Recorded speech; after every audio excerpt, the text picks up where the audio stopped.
de nous retrouver sur www.adjac.tv dans ce nouveau numéro. Aujourd'hui, mon invité s'appelle Mariuska Mukengi. Mukenga. Bonjour Mariuska. Bonjour. Comment ça va? Je vais bien et toi? Ok, ça va très bien. Alors, Mariuska, tu as fait tes débuts dans le théâtre en 2009 et de 2011 à 2014, tu as participé à plusieurs projets, notamment avec le festival Mantina sur scène, Étonnant Voyageur, l'Institut français. En 2016, tu fais entendre ta voix en créant ta première pièce théâtrale, L'envers d'un silence. Oui. Quelques secondes. L'envers d'un silence est ma première pièce de théâtre que j'ai eu à écrire parce que j'en avais un peu marre d'être lâche à toujours écrire et cacher mes écrits à la maison. C'était pour moi aussi une manière de me lancer dans le domaine de l'écriture parce qu'en tant que comédienne, je voulais bien m'exprimer personnellement. Donc c'est ce spectacle-là, cette pièce de théâtre-là qui m'a permis non seulement de faire ce que j'appelle aujourd'hui ma slamothérapie, parce que c'était un mélange de dramaturgie et de textes slam, c'était vraiment un condensé, mais c'était vraiment un dialogue entre moi et moi-même. D'accord, ok. Alors, de 2018 à 2019, tu as travaillé avec des ateliers slam, notamment sur la 5e dimension, ou la zeste de Sean, de Fifi, Tamsir, Niane. Oui. Là encore, une très belle expérience. Oui, c'était une très belle expérience d'être dirigée par ces deux grandes femmes, donc Bin Kwelani et Madame Fifi Tamsir. Et ça a été vraiment une très belle aventure parce que j'ai beaucoup appris, non seulement culturellement, parce qu'il y a des choses que j'ignorais, mais à travers cette pièce de théâtre que j'ai eu à découvrir, mais aussi artistiquement, parce que vraiment j'ai beaucoup appris à travers eux. D'accord, ok. Alors aujourd'hui, Mariuska, tu es une figure emblématique du slam au Congo, d'une des femmes vraiment qui fait la fierté du Congo, hein, un peu partout. Tu peux nous dire comment c'est arrivé? Bon, le slam s'est plutôt révélé à moi parce qu'au départ, j'étais de nature très timide. J'écrivais des poèmes à la maison, mais à un moment donné, je cherchais un moyen de pouvoir les mettre face au public, de pouvoir m'exprimer en public. Et c'est quand j'ai rencontré le slammer Prodige Éveil, je lui ai demandé de me montrer ce qu'il faisait, de m'expliquer, parce que je ne savais pas que ce qu'il faisait, c'était du slam. Et quand il m'a expliqué, il m'a demandé s'il y avait des textes, on a commencé à travailler. Après, le slam s'est révélé devenir pour moi un souffle de vie, une respiration. Et ça m'a aidé à non seulement aller au-delà de mes peurs, de mes craintes, mais aussi de m'assumer en tant qu'être humaine, en tant que femme, en tant que membre de la société qui a aussi sa pierre à apporter à l'édifice.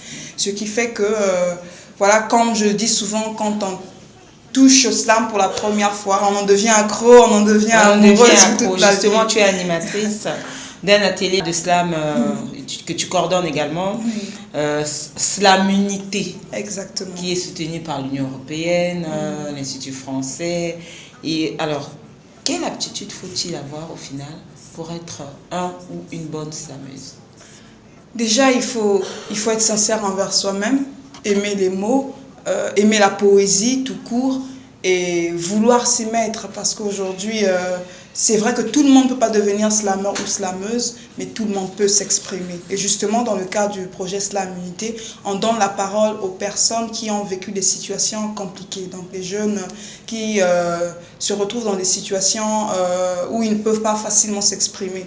C'est vraiment utiliser le slam comme étant une thérapie, d'où la slamothérapie, et comme moyen d'expression, comme moyen de résolution pacifique des conflits en milieu juvénile. Donc l'objectif dans ce projet Slamunité était celui-là, de donner la parole aux jeunes, afin que non seulement qu'ils puissent guérir de leur passé, mais aussi se projeter dans leur avenir. Est-ce que tu as rencontré des difficultés entre-temps dans ta carrière en tant que femme? Qu'est-ce que tu as pu rencontrer comme obstacle? Déjà, les difficultés en tant que femme,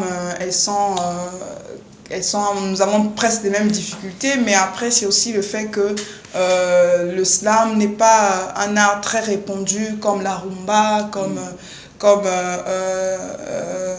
la musique tout court.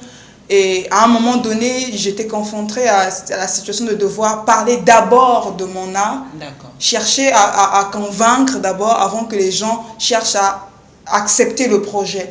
Donc c'était cette difficulté-là. Quand tu dis à quelqu'un je suis slameuse, te demande c'est quoi le slam, tu es obligé de faire des acapellas, tu es obligé d'expliquer. Mais après il y a aussi le volet où en tant que femme on se dit sûrement bah, celle-là vient juste chercher de l'argent. Oui, c'est là. Au lieu de parler affaires, au lieu de parler profession, non, ça après les questions de menaces, ça ne manque pas. Mais nous, on s'est mis dans cette logique que chaque difficulté nous serve plutôt à nous surpasser. On s'efforce à transformer les obstacles qu'on rencontre sur notre chemin en moyens, en pont de rebondissement, en force carrément. Ce qui fait que jusqu'à présent, malgré les difficultés qu'on rencontre au quotidien, malgré les obstacles, on se dit le plus important, c'est le rêve que nous avons. Et tout ça va passer. En 2018, tu as entamé une tournée européenne et au cours de cette tournée, tu as lancé le concept Slamouraï. Voilà, ce concept Slamouraï, c'est parce que je me suis rendu compte qu'aujourd'hui, pour vivre tout simplement, il faut avoir un esprit de samouraï. Il faut être assez blindé d'esprit pour réussir à réaliser ses rêves. Samouraï comme dans les arts martiaux. Oui, en fait c'est un mélange de samouraï et de slam.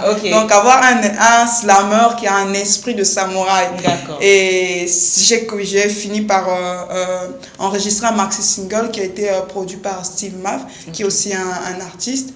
Et après on a pensé pousser un peu plus loin le projet en faisant sortir les CD, en les mettant sur les supports de téléchargement, mais en utilisant ça aussi comme étant un concept. Parce qu'aujourd'hui, nous sommes dans un contexte où rien n'est donné.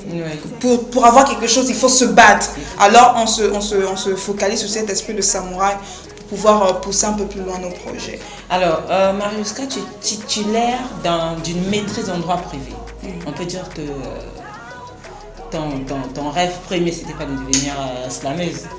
C'est comme je l'ai dit, le slam c'est plutôt révélé à moi. Mais l'école n'empêche pas de développer sa passion. C'est vrai qu'on n'est pas dans un pays où les choses sont très faciles.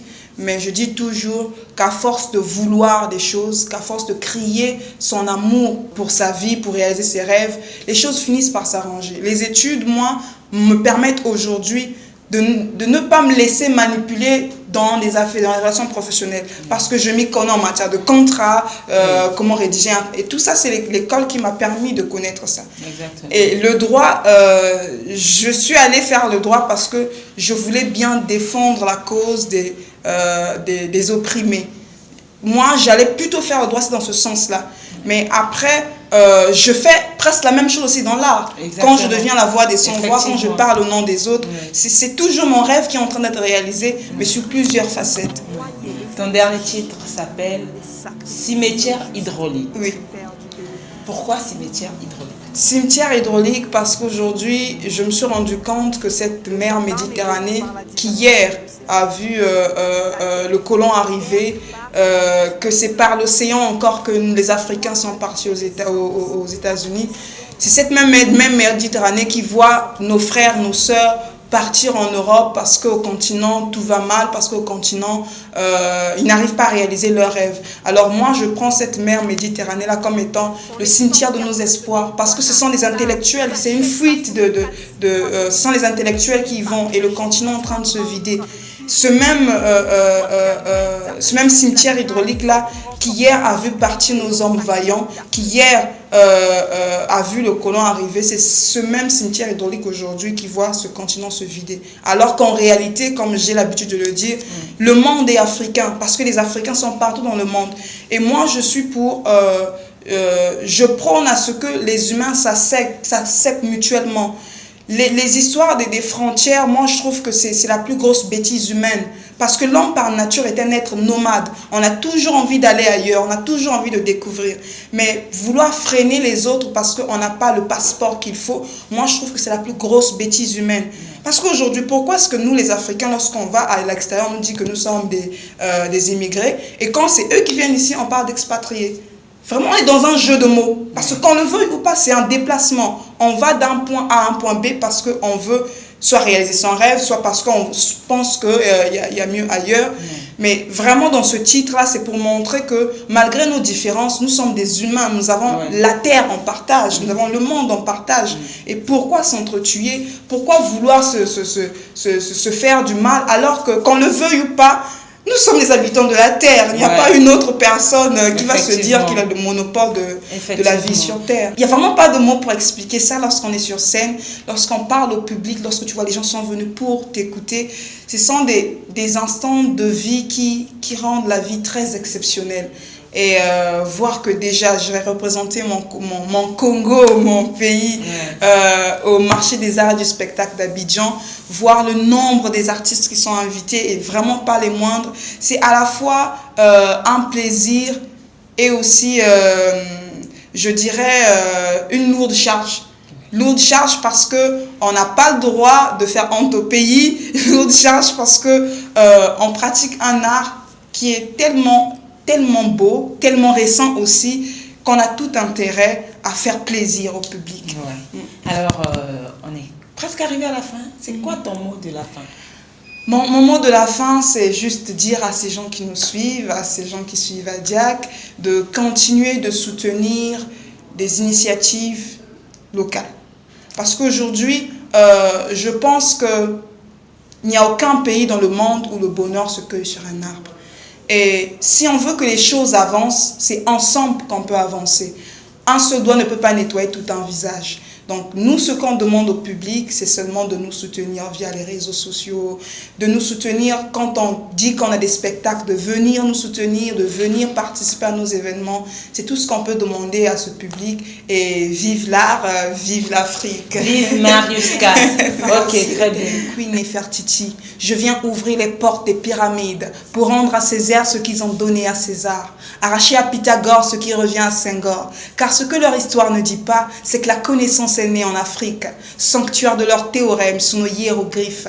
Ils ont beau traiter mon continent de contenant sans contenu, de berceau de la pauvreté, de la misère, des épidémies en continu. Ce qu'ils oublient, c'est qu'un enfant a beau chialer, se rébeller, il reviendra toujours entre les bras de sa mère. Sur les chemins de Maman Ngunga, la prophétesse, sur les voies de Kimpa Vita, la prêtresse, sur les saveurs des prouesses d'Alain Mabonkou, j'interroge l'histoire pour que l'avenir ne profite que des bons coups. Alors, chers téléspectateurs, nous sommes arrivés à la fin de cette émission. Merci de nous avoir suivis. Retrouvez-nous la semaine prochaine, même chaîne et même jour. Donc, voilà. D'ici là, portez-vous bien. On se quitte avec cette belle mélodie de Slamouraï. Donc voilà. Wow. Mais Slam, mon admiration. Le poète chez nous est une voix. On accepte de porter notre croix. Croire qu'un parolier est plus armé qu'une armée. Les mots, nos balles. Alors on appuie sur la gâchette verbale pour faire saigner l'encre de nos délires, nos désirs, nos déchirures et nos non-dits. Nous poètes, on porte notre temps, notre époque, notre réalité. C'est pourquoi on déclame avec des mots virils qui font bander nos stylos, nos micros. Mots verrouille, mots qui parfois partent en couille. Mots d'amour, mots de notre parcours, mots de bravoure. Quand on fait la cour à la liberté par devoir de mémoire, voire de survie, assouvi d'envie de vivre dans la dignité, on a fait de la parole un acte de vie afin que vive la postérité.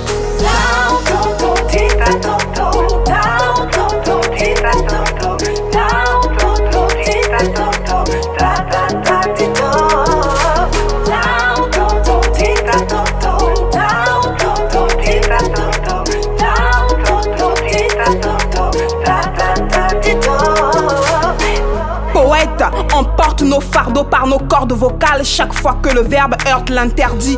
On dit qui ramène à la coercition charnelle trouve la révolte sur son chemin. Et si demain ne devient qu'une illusion, nous c'est à l'actuel qu'on fait allusion. On a brisé l'hégémonie pour vivre en harmonie. On a pondu ce pandard qu'est le silence. On a refusé de se taire même si ça rime à accepter d'aller sous terre parce que c'est constipant de la boucler. Poète, on fait l'amour aux mots. On les supplie d'adoucir nos mots, de bien nommer notre trajet, exterminer nos regrets, d'avoir été si lâche d'être spectateur dans ce spectre où la loi du plus fort affaiblit nos efforts. Quand tu as rencontré la parole qui te bénit, celle qui te maudit est aussi